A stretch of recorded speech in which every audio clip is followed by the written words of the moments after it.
मुलगा खूप त्रास देतो, आरडाओरडा करतो. घरात आल्यावर वस्तू फेकणं, आदळआपट करणं वगैरे आणि शांत बसतच नाही. तर मला लक्षात आलं, की शांती इथे नाहीये हिच्या. त्याच्यामुळे त्याच्या रूपातून ते सगळं बाहेर येते. तर म्हणजे आम्हाला जसं आमच्या सरांनी सांगितलेलं होतं, शिकवलेलं होतं, त्याप्रमाणे सांगितलं, की तुम्ही प्रेमाची ऊर्जा द्यायची. मग ती तुम्ही कशातून देऊ शकता? पाण्यातून देऊ शकता. म्हणजे पाणी देताना अफर्मेशन्स देणं, की तो शांत होत आहे. म्हणजे हा प्रयोग सगळे करून बघू शकतात. म्हणजे आत्ताही जे व्ह्यूअर्स आहेत त्यांनी पण करून बघा, की तुम्ही पाणी देताना नवरा घरात आला, मुलं घरात आली तर पाणी देताना व्हायब्रेशन्स द्या. जेवायला वाढताना पण मी माझी प्रेमाची ऊर्जा त्याच्यासोबत देत आहे आणि निसर्ग त्यासाठी मला मदत करत आहे.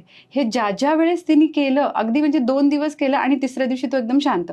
पण याच्यात अट एकच आहे, की हे चालू असताना तुम्ही तोंड बंद ठेवायचं, जे की तुम्ही करत नाही. पण त्या लेडीनी ते केलं, की मॅडम आता ते खूपच जास्त झाले, तर मग मी ते करूनच बघते. मग करूनच बघते म्हणून तोंडाने काहीच म्हणत नाही, आरडाओरडा करू नको किंवा शांत, काहीच म्हणत नाही. आतून फक्त प्रेमाची ऊर्जा देत राहा. प्रेमाची ऊर्जा दिली. तिसऱ्या दिवशी अगदी मॅडम म्हणजे त्या ऑफिसला भेटायला येऊन, की जादू झाली. म्हटलं जादू विदू काहीच नाहीये, तुम्ही आतून शांत झाल्या. कारण तुम्हाला कळलं, की मी शांत झाल्याशिवाय, माझी ऊर्जा शांत झाल्याशिवाय तिकडे पोहोचणार नाही, तो शांत होणार नाही. घरातलं वातावरण छान झालं आणि मुळात स्वतःमध्ये शांती आल्यामुळे काय झालं, की गोष्टी वेळच्या वेळी व्यवस्थित व्हायला लागल्या. मग मुलं कशाला चिडचिड आणि आरडाओरडा करतील. म्हणजे ते माझ्यासाठी एकदम हार्ट टचिंग होतं एका आईचं, की मी त्याला इतक्या दिवसाची ओरडत होते, त्याला मी काउन्सिलिंगला नेलं, त्याच्या टीचरला सांगितलं, त्याच्या बाबांनी मारलं. म्हणजे एवढं सगळं केल्यानंतर सुद्धा त्याची आदळआपट आरडाओरडा बंद होत नव्हता. आणि 2 दिवस फक्त शांततेत जेव घातला आणि पाणी दिलं. म्हणजे हे जे आहे, की स्त्रीचं हे जे अन्नपूर्णा रूप आहे किंवा हे जे वेगळ्या वेगळ्या गोष्टी आहेत, तर हे न करता तुम्ही घरामध्ये फक्त शयनेषु रंभा का,